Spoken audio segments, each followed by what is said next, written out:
I'm Tim Spira. I head up the online division of eNCA, which is South Africa's leading independent news organisation, broadcast TV news operation. We operate a 24-hour news channel on the DSTV platform. We also do the news for ETV, which is the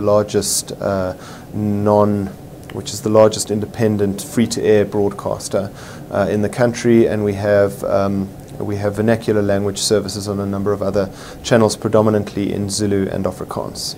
And you came in 4 years ago. What was the position like 4 years ago? It was fairly different. The trends were already apparent, and it was already very clear that as a TV news operation it would be impossible to exist in isolation of what we were seeing in the online space.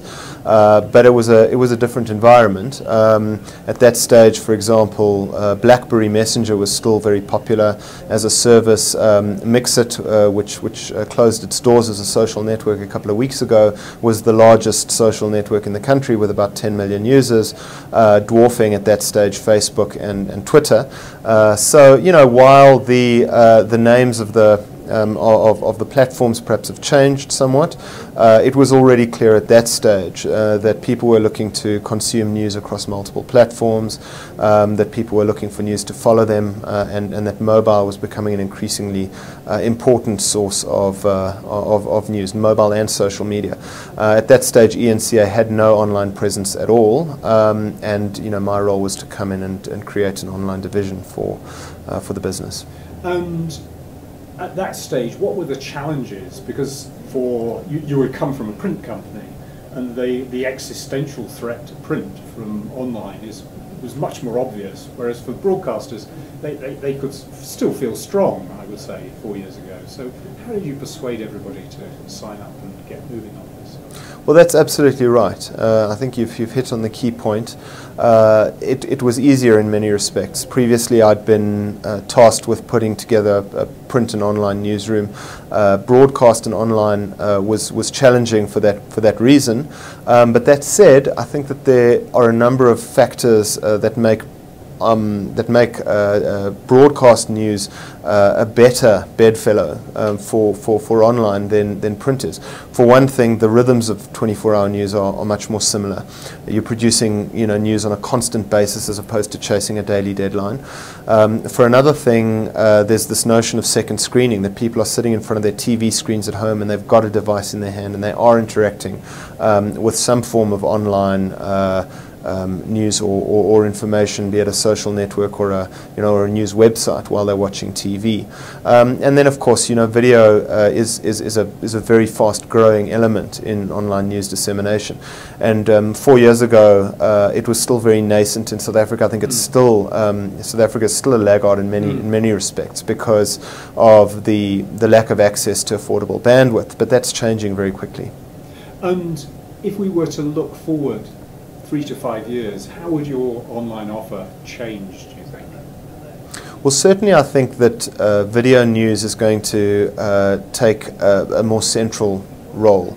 You know, we realized, for the reasons that I mentioned 4 years ago, that we couldn't go out with a very video-centric offering. Although it was a video-rich offering, we couldn't exclude text and image and, you know, some of the more traditional forms of online news dissemination, because people simply, it would just exclude, you know, big portions of the market. That is starting to change, and I think that our offering will become a lot more video-centric. So that's something that we're investing time and effort in at the moment, in improving the video experience. We're also finding, I think, that our social presence, which has been very important from day one, actually, in fact, not having because we were latecomers, and certainly when I joined, because we didn't have an online presence, social media and sort of earned platforms like YouTube became our testing ground, and you know, our kind of we went to school on those platforms and figured out how to disseminate news content on those platforms. But I think that the centrality of social is also going to increase. You know, so we're doing a lot of we're finding now that we're doing a lot of deals with the likes of Twitter and YouTube, you know, to better use those platforms in addition to our own owned platform, and I think that's something that's going to grow. And if one was to do a comparison of, say, the number of people who view you on television as the main thing and the social media presence, what's the size of audience against the other?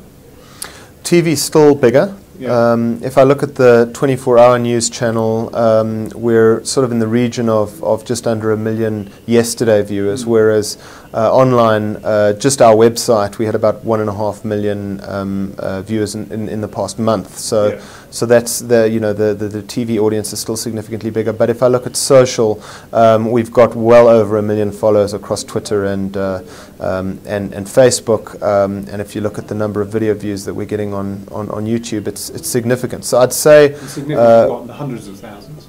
Oh, in the tens of millions. Okay. If you but that's over over probably about a period of about a year.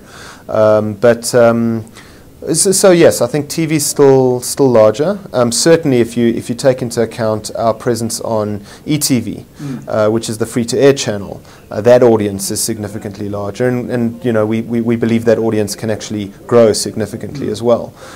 So it's not as if we're seeing that our TV audiences diminish, and online sort of chasing to cross that line.